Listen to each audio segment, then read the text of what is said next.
उपनिषदों में छांदोग्य उपनिषद सप्तम प्रपाठक है। इसमें देवऋषि नारद और सनत कुमार का संवाद है।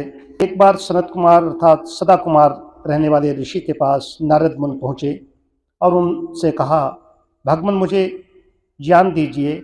ऋषि ने कहा, जो कुछ तुम पहले जानते हो वो बतलाओ, तब मैं उससे आगे तुम्हें शिक्षा दूंगा। ये कौन? ऋषि सनत कुमार कह रहे हैं नारद मुनि से कि पहले तुमने अभी तक ज्ञानार्जन क्या किया है वो तो बताओ, उसके बाद मैं आगे की तुम्हें शिक्षा दूं, ज्ञान दूं।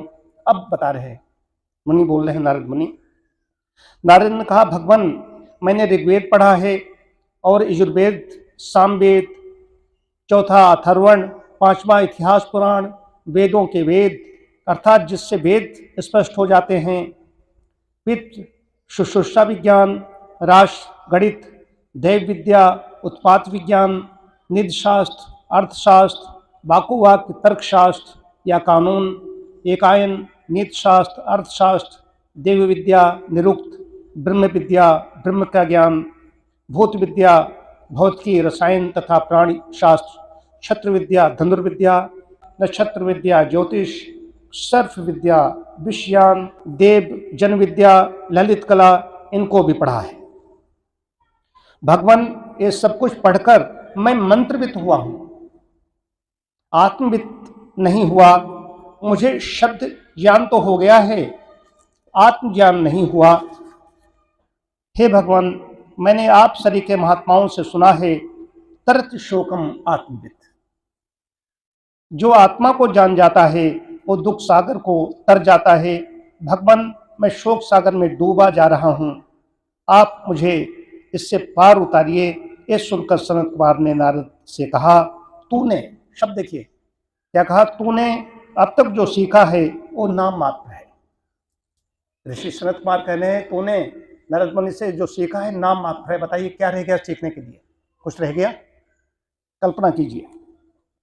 ये ऋग्वेद, यजुर्वेद, सामवेद, अर्थवर्ण आदि जो कुछ तुमने पढ़ा है ये नाम मात्र है, नाम ज्ञान है। आत्मित बनने के लिए नाम ज्ञान तो सीढ़ी का पहला पाया है। तू नाम की उपासना कर, नाम से अर्थात शब्द ज्ञान से शुरू कर, परंतु यहीं तक मत रुक जा। अब संवाद चल रहा है, कहाँ से नाम ज्ञान से शुरू करो, लेकिन यहीं पर रुक जाओ, आगे बढ़ते रहो। अब इनके अंदर जिज्ञासा बढ़ती चली जा रही है। इसमें मंत्र हैं इसके। वो कहते हैं, जो नाम को ब्रह्म जानकर उसकी उपासना करता है, वो जहाँ तक नाम की गति है वहीं तक निर्वाध गति प्राप्त करता है। नारद ने पूछा, तो क्या भगवान नाम से बढ़कर भी कुछ है? ऋषि ने कहा, हाँ है। नारद ने कहा, तो भगवान आप मुझे उसका उपदेश दीजिए। अब सप्तम प्रपाठ प्रारंभ होता है, दूसरा खंड। ऋषि ने कहा, वाणी नाम से बड़ी है। अब इस तरह से संवाद चलता चला जाता है। फिर वो पूछते हैं कि आगे इससे भी कुछ बड़ा है? तो कहते हैं कि वाणी से ऋषि ने कहा, मन वाणी से बड़ा है। ये बड़ा व्याख्यान चल रहे हैं, मन वाणी से बड़ा है। फिर वो आगे फिर कहते हैं संकल्प मन से बड़ा है। ये बढ़ते बढ़ते चले जा रहे हैं। उसके बाद में अगले प्रपाठक में आता है कि ऋषि ने कहा, चित्त संकल्प से बड़ा है। फिर जिज्ञासा इनके अंदर होती कि भगवान इससे भी कुछ और बड़ा है? तो कहते हैं, ऋषि ने कहा, ध्यान चित्त से, अनुभूत से बड़ा है। उसके बाद में कहते हैं, ऋषि ने कहा, विज्ञान, ऋषि ने कहा ध्यान चित्त से, अनुभूत से बड़ा है।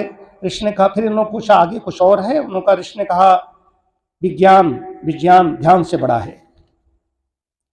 सप्तम प्रपाठक आठवें खंड में ऋषि कह रहे हैं, फिर उन्होंने पूछा, उन्होंने कहा कि बल विज्ञान से बड़ा है।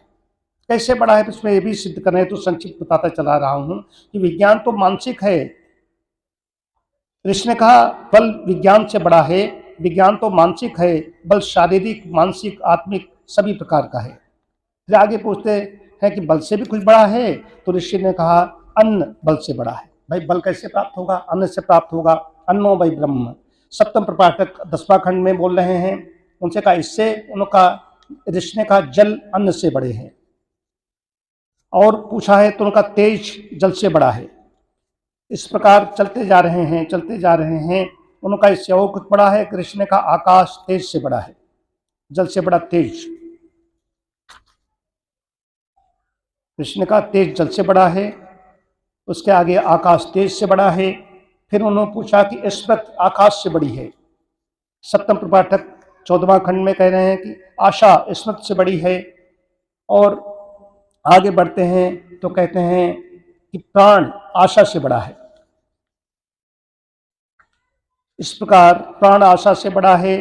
फिर कहते हैं ऋषि ने कहा यथार्थ में अतिवादी तो वो है जो आगे ही आगे बढ़ते हुए सत्य का अतिवादी बन जाए। नारद ने कहा तो भगवान मुझे सत्य से अतिवादी बना दीजिए।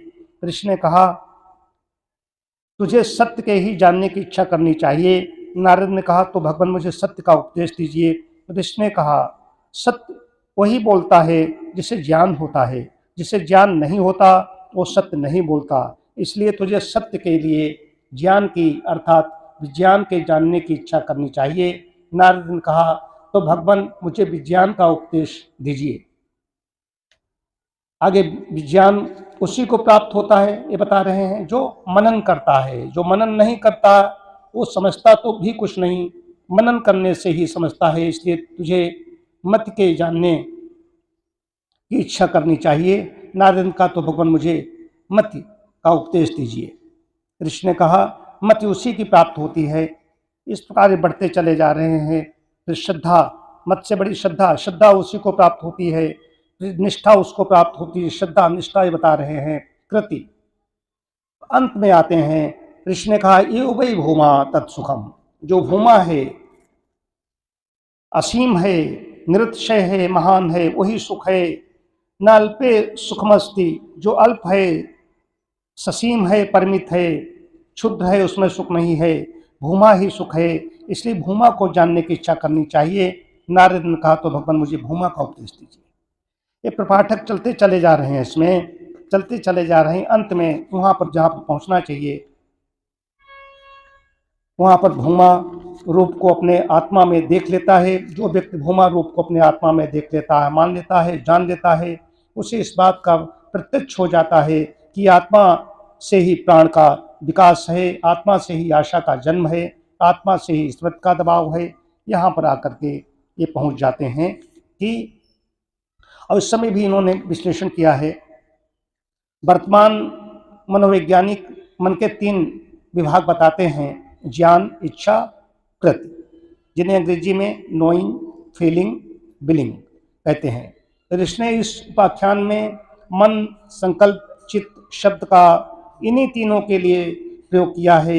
इस उपदेश में ऋषि एक श्रृंखला से चलते हुए पहले नारद को उच्चतम मानसिक स्तर पर ले गए हैं, फिर वहाँ से भौतिक स्तर पर ले आए हैं, क्योंकि मानसिक का आधार भौतिक ही तो है। फिर भौतिक से उठाकर वे नारद को आत्मिक स्तर पर ले गए हैं, जिसमें सत्य, विज्ञान, मत, श्रद्धा, निष्ठा, कृति, सुख, भूमा, अहंकारादेश, आत्मादेश का वर्णन है। और इस आत्मिक स्तर से फिर उसे भौतिक स्तर पर ले आए हैं, क्योंकि सत्य शुद्धि आहार शुद्धि के बिना नहीं होती। जो लोग भौतिक को मानसिक तथा आत्मिक से पृथक करते हैं उनके लिए ऋषि सनत कुमार के उपाख्यान में विशेष शिक्षा बनी है। कल्पना कीजिए, नारद का ज्ञान देखिए, नारद मुनि का, उसके बाद वहाँ पर जाते हैं इतना ज्ञान होने के बाद, और हम लोगों के पास ज्ञान नहीं है। सा विद्या या विमुक्त है, ये शिक्षा है। जीविकोपार्जन के लिए हमने शिक्षा ग्रहण की है, एक ज्ञान नहीं है, विद्या नहीं है, ये शिक्षा है। शिक्षा विद्या में अंतर है। उनके पास कितनी विद्या थी तो ऋषि सनत कुमार के पास जाते हैं। अब सोचना होगा हम कहाँ पर हैं। तो उपनिषद से हमें ये शिक्षा मिलती है। ओम शांति शांति शांति।